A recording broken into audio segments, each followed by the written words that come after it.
दोस्तों, आज हम आपको सुनाने जा रहे हैं एक ऐसी कहानी जो सिर्फ एक अपराध नहीं बल्कि एक गहरे रहस्य से भरी हुई घटना है।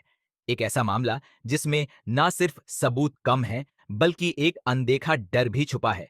क्या यह सिर्फ बदला था या कुछ और? तो चलिए शुरू करते हैं आज की कहानी। शहर के पुराने इंडस्ट्रियल एरिया में एक छोड़ा हुआ वेयर हाउस था जो सालों से वीरान पड़ा था। वहां सिर्फ सन्नाटा था और पुरानी लकड़ियों की एक अजीब सी गंध। किसी को भी अंदाजा नहीं था कि यह जगह एक दिन एक रहस्यमयी और भयावह हत्या का केंद्र बनेगी। उस रात आसमान पर कोई चांद नहीं था, बस गहरा अंधेरा था। और उस अंधेरे में एक आवाज गूंजती है, एक तेज चीख जो कुछ पलों के लिए सब कुछ हिलाकर रख देती है। फिर सब कुछ खामोशी में बदल जाता है। अगली सुबह जब एक फैक्ट्री वर्कर ने उस वेयरहाउस के अंदर झांका तो उसकी आंखों के सामने जो दृश्य था उसने उसकी रूह तक हिला दी।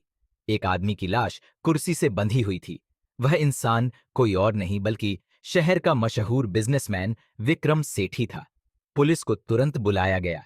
जब इन्वेस्टिगेशन टीम वहां पहुंची तो हर कोई यह सोचने पर मजबूर था कि यह हत्या थी या कुछ और, क्योंकि विक्रम के शरीर पर कोई चोट का निशान नहीं था, ना कोई गोली का जख्म, ना चाकू का वार और ना ही किसी जहर का असर।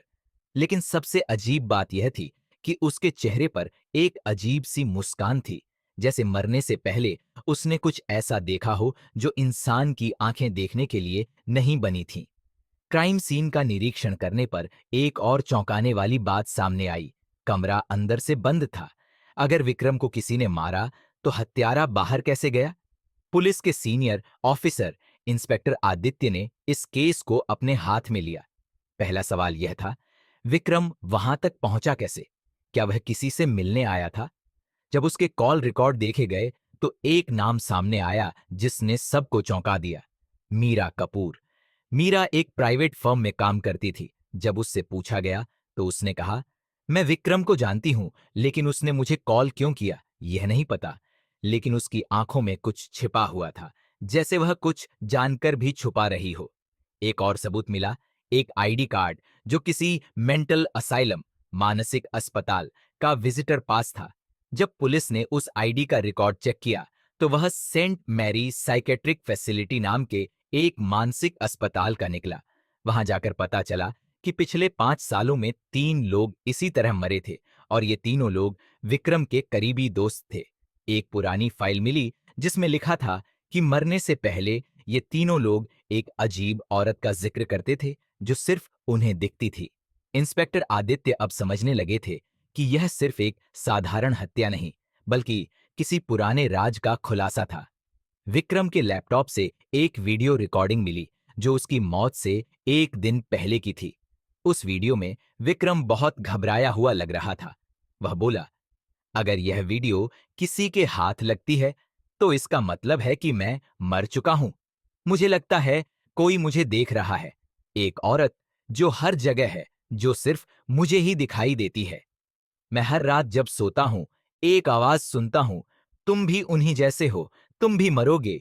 यह सुनकर पुलिस टीम भी सन्न रह गई। जांच आगे बढ़ी और एक चौंकाने वाला सच सामने आया। मीरा सिर्फ एक आम लड़की नहीं थी। 5 साल पहले मीरा की बहन रोशनी, विक्रम और उसके दोस्तों के हाथों एक बड़ी अन्याय की शिकार हुई थी। जब उसने सच बोलने की कोशिश की तो उसे पागल करार देकर मानसिक अस्पताल भेज दिया गया और वहां उसकी मौत हो गई। लेकिन उसकी मौत कहानी का अंत नहीं बल्कि शुरुआत थी। मीरा ने बदला लेने का फैसला किया, लेकिन वह आम तरीके से नहीं बल्कि एक मनोवैज्ञानिक तरीके से। उसने विक्रम के दोस्तों को धीरे धीरे गुमराह किया, उनके दिमाग से खेला जब तक वे अपनी ही सोच से पागल नहीं हो गए। और फिर विक्रम अकेला रह गया। मीरा ने उसके मन में इतना डर डाल दिया कि वह खुद ही अपनी मौत की तरफ बढ़ने लगा। विक्रम हर रात एक आवाज सुनता था। वह आवाज उसके दिमाग पर हावी होती गई जब तक उसका अपना ही डर उसे खत्म नहीं कर गया। लेकिन एक सवाल अब भी बाकी था, क्या यह सिर्फ मीरा का दिमागी खेल था या सच में कोई ऐसी शक्ति थी जो विक्रम को मारने आई थी? जब मीरा को गिरफ्तार किया गया तो उसने सिर्फ एक लाइन कही, अगर इंसाफ मिलता तो मुझे यह सब नहीं करना पड़ता। इस केस को न्याय या बदला का नाम दिया गया। कोर्ट में बहस चली, लेकिन जनता का समर्थन मीरा के साथ था। लोग उसे एक बदले की देवी के रूप में देखने लगे। लेकिन इस कहानी का असली अंत अब भी एक रहस्य है। क्या मीरा सिर्फ एक इंसान थी, या कुछ और भी था जो विक्रम और उसके दोस्तों को भ्रमित करने पर मजबूर कर रहा था? यह एक अनसुलझी कहानी है, जिसकी सच्चाई अब भी अंधेरे में छुपी हुई है।